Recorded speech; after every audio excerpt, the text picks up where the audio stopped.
क्या आपने कभी सोचा है कि सांपों की जीभ दो भागों में क्यों विभाजित होती है? ये सिर्फ विज्ञान नहीं, इसके पीछे छिपी है एक अद्भुत और गूढ़ कथा। महाभारत की एक कथा जो बताती है कि कैसे छल और कपट ने नागों को यह स्वरूप दिया। तो चलिए आज जानते हैं नागों की द्विजिह्वा की रहस्यमयी कथा। बहुत समय पहले की बात है। महर्षि कश्यप की दो प्रमुख पत्नियां थीं, कद्रु और विनता। कद्रु के पुत्र थे नाग और विनता के पुत्र थे गरुड़ और अरुण। एक दिन कद्रु और विनता ने आकाश में उड़ता एक दिव्य घोड़ा देखा, उच्च श्रेवा। वह घोड़ा समुद्र मंथन से निकला था और उसका शरीर चमकीला और श्वेत था। कद्रु ने कहा, इस घोड़े की पूंछ काली है। विनता बोली, नहीं, इसकी पूंछ भी सफेद है। शर्त लग गई, जो हारेगी वह दूसरी की दासी बनेगी। कद्रु को हारने का डर था। उसने अपने नागपुत्रों से कहा, जाओ और उस घोड़े की पूंछ से लिपट जाओ ताकि वह काली दिखे। कुछ नागों ने विरोध किया, लेकिन अधिकतर नाग अपनी माता की बात मान गए।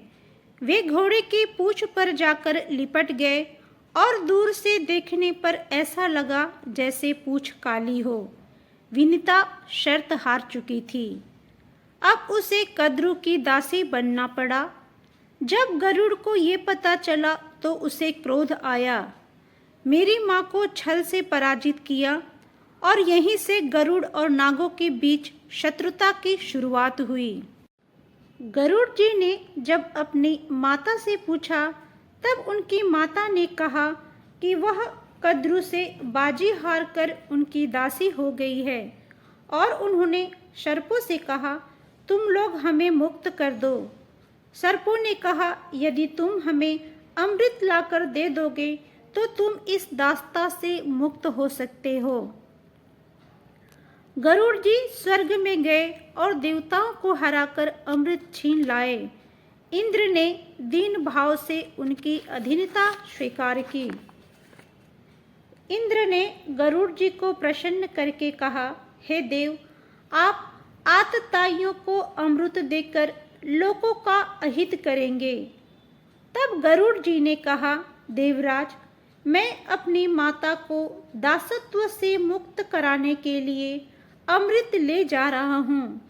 जब मैं अमृत कलश उन्हें सौंप दूँ, तब तुम उसे ले भागना। निदान गरुड़ ने जाकर नदी के तट पर कुशासन के ऊपर अमृत कलश रख दिया और सर्पों से कहा, अमृत मैं ले आया हूँ, अब मेरी माँ को मुक्त करो। सर्पों ने वनिता को मुक्ति दे दी। अमृत पीने से पूर्व सर्प स्नान करने के लिए नदी में गए। उसी समय देवराज इंद्र अमृत लेकर भाग निकले। सर्प अमृत बूंदों की इच्छा कर कुशा को ही चाटने लगे।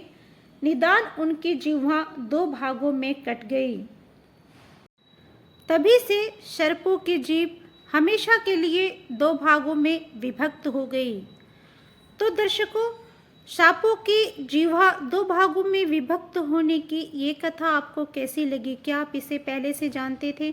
कमेंट्स में ज़रूर लिखिएगा। यदि आप पहली बार इस चैनल पे आए हैं तो मैं रिक्वेस्ट करती हूँ चैनल को सब्सक्राइब कर लीजिए। तो मिलते हैं नए वीडियो में, तब तक के लिए जय सिया राम।